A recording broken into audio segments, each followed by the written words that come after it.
Добрый ранец, Беларусь, доброе утро, друзья. Напоминаем, что сегодня четверг, 13 мая, и уже сегодня в Лиде состоится открытие масштабного спортивно-культурного мероприятия, фестиваля под названием «В итоге». Он продлится 3 дня. И самое интересное то, что практически каждый месяц он будет проходить в одном из городов нашей страны, а именно в Орше, Кобрине, Мозыре, Бобруйске и Жодино. И сегодня у нас гости, да? Да, и все успеют там побывать. Действительно, у нас сегодня гости. О программе фестиваля и его основных мероприятиях мы сегодня поговорим с одними из организаторов, вице-президентом Национального олимпийского комитета Дмитрием Довгаленко и директором «Доброе утро» ООО «Белбренд Аудит» Валентиной Дынич. Доброе утро. Доброе утро, Дмитрий Александрович. У меня сразу к вам вопрос. В итоге, фестиваль «В итоге» впервые пройдет в этом году, в мае. Какую роль Национальный олимпийский комитет играет в этом мероприятии и на кого ориентирован фестиваль?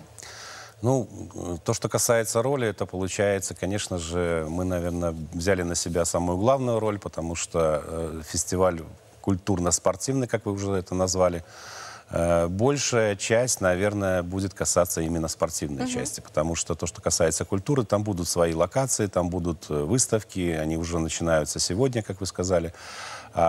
Сама спортивная составляющая с многими видами спорта, которые в первую очередь базируются в городе Лиде, плюс областные какие-то виды спорта, плюс республиканская федерация, они уже начнутся в субботу.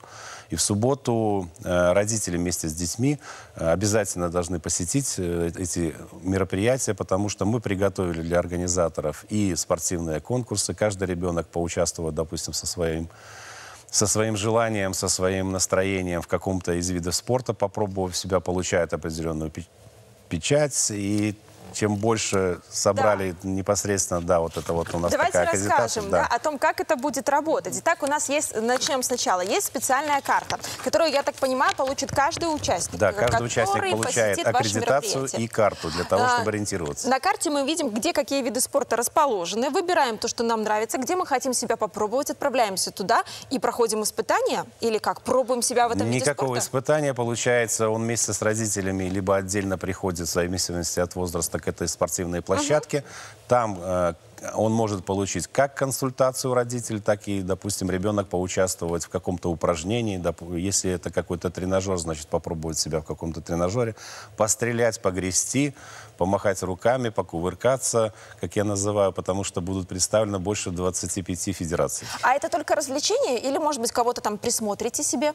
Нет, не мы присматриваем, будут присматривать непосредственно тренеры. И, соответственно, если ребенок с этого города, то родители смогут, допустим, задать интересующиеся вопросы, когда заниматься, в каком возрасте, с какими документами приходить, в какую школу, по какому адресу. То есть там еще будет, вы говорили нам за кадром, медицинская площадка, и сразу дети могут себя попробовать, какие у них Помимо показания. спортивных федераций и спортивных школ, которые будут представлять свои площадки, там будет еще спортивная медицина, которая тоже сейчас очень актуальна, и родители задают много вопросов. Я думаю, что они тоже там могут задать вопросы. С каким здоровьем можно завести ребенка, какой вид спорта выбрать, потому что, когда они сталкиваются с документами, которые нужно принести в спортивную секцию, есть понятие зрения. Зрение, вот, увы, не во все виды спорта берут с плохим зрением. Поэтому, пожалуйста, приходите, родители, задавайте вопросы. Но еще я хотел бы сказать, что, допустим, Федерация футбола будет проводить свой традиционный конкурс. Он называется «Мама, папа, я. Футбольная семья». Это прямо на стадионе будут разыгрываться между семьями определенные призы, и кто-то займет первое, второе, третье место. Поэтому активности очень много. К слову о призах, да, мы знаем, что вы богаты призами. И вот когда будут проходить определенные активности, нужно будет на аккредитации ставить печати. И чем больше насобирает ребенок, взрослый, там правила семья. указаны в этой брошюре, которую мы выпускаем для каждого участника. Собираешь, образно говоря, 10 активностей, 10 печатей, получаешь определенный приз.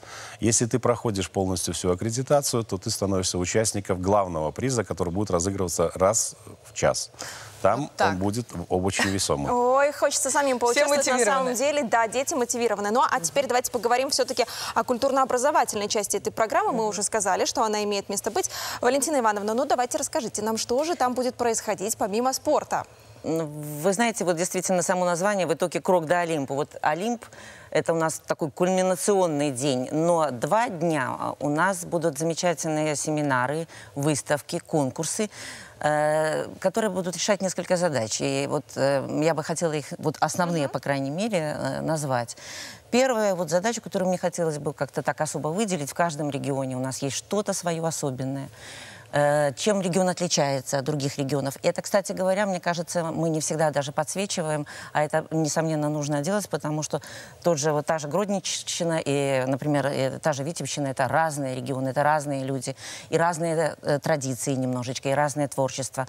И нам хотелось бы показать вот этот богатейший потенциал, который не просто может быть, просто быть интересен людям, что само по себе чрезвычайно важно. И важно, чтобы наша молодая поросль, да и любая поросль, в общем-то, интересовалась тем, что мы имеем, и гордилась тем.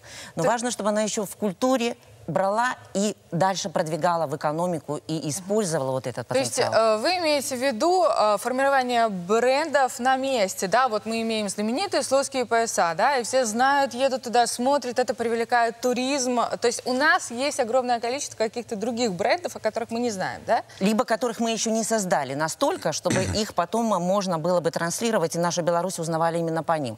А вот вы замечательный пример привели, я еще примеры приведу, которые, так сказать, из другой области. Ну, например, тот же Шагал, да, или Малевич, которые связаны были с Беларусью. Вообще об искусстве можно говорить отдельно. Это действительно та область, которая выделяет любую страну, и нам опять-таки есть чем гордиться, опять-таки нам нужно что-то показывать. И вот одна из таких замечательных активностей тоже, я уже так слово активности, как и спортивные. Да, ну потому что это все действительно в такой динамике будет происходить, огромное количество мероприятий. В Лиде, а потом во всех городах будут проходить выставки и конкурсы в номинации «Вокал» и «Рисунок».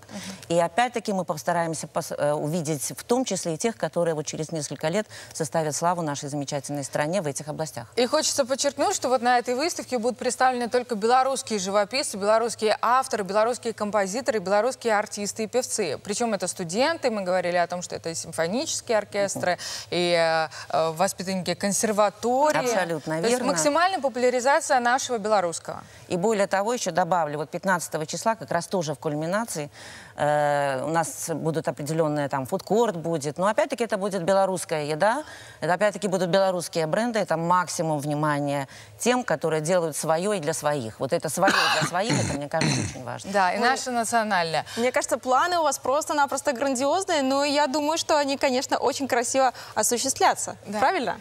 Мы придем и расскажем. Да, ну вот сегодня... Мы обязательно еще к вам приедем, на самом деле, в Оршу. Мы так мы точно запланировали. Это следующая Орша, пункт, да. Я хотела задать от себя вопрос. Вот вы говорили, что в зависимости от того, какой вид спорта популярен в городе, на тот будет делаться и упор. В Лиде что популярно? Ну, в Лиде, насколько я знаю, находится целое училище Олимпийского резерва Гродненской области. И там культивируется как минимум 10 видов спорта. И тяжелая атлетика, и гребля, и игровые, и баскетбол. В общем, каждый найдет себе увлечение, да, по своим возможностям. Да, и я бы хотел добавить, что не знаю, как мы вообще успеем, хватит ли нам, допустим, субботы для того, чтобы все показать. Потому что помимо спортивных площадок у нас сразу потом начинаются конкурсы. Белорусская федерация брейк-данса будет проводить прямо на сцене свой конкурс, вернее, не конкурс, а соревнования. Это тоже очень интересная, подвижная такая вот именно. Потом начинается у нас концерты, и заканчивается это все дискотекой. И ничего вам не помешает даже погода, дождь и плюс 12 градусов. Действительно, так и будет. Мы, конечно, желаем вам отличного дня, отличного старта фестиваля. Ну, а я хочу напомнить, что сегодня у нас в гостях были одни из организаторов фестиваля в итоге вице-президент Национального олимпийского комитета Дмитрий Довгаленок и директор ООО «Белбренд Аудит» Валентина Дынич. Большое спасибо вам, что пришли. Мы вам желаем отличного старта.